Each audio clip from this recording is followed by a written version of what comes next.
Une bonne humeur toute brésilienne règne à Mouveau. Il faut dire que si le club de futsal local plane actuellement, c'est en bonne partie dû à ses joueurs lusophones. L'effectif mouvallois compte dans ses rangs 5 Brésiliens, 2 Portugais, 2 Espagnols pour seulement 2 Français. Ils sont les plus forts, les Brésiliens, les Portugais, les Espagnols. Dans le futsal, dans le monde du futsal, c'est les joueurs les plus forts. Donc c'est pour ça que le club il recrute beaucoup de Brésiliens et des Espagnols aussi et des Portugais. Dimanche, Mouveau a conservé contre Nantes son invincibilité en championnat avec une 12e victoire en 13 matchs pour un résultat nul.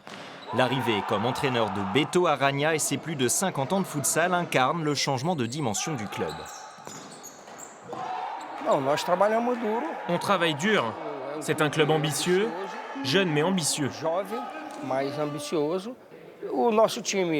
Notre équipe a intégré de nouveaux joueurs. Et on travaille pour consolider notre système de jeu, notre club, afin de l'installer dans la partie supérieure du classement.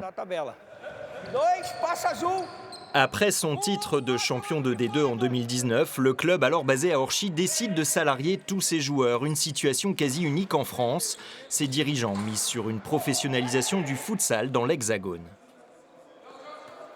C'est un spectacle, hein. Il suffit de venir voir les matchs par exemple, ça part dans tous les sens, ça va très très vite, il y a énormément de buts, c'est normal, hein, le terrain est très petit, donc c'est vraiment un spectacle qui est proposé et on est persuadé qu'économiquement ça peut amener pas mal de choses, des partenaires, mais aussi un projet social parce qu'il y a toute une école des jeunes qui est derrière. Si les joueurs ne touchent pas des salaires de Ligue 1 ou Ligue 2, loin de là, C'est bon frère. Ils ont conscience des moyens sans pareil mis en place pour leur équipe.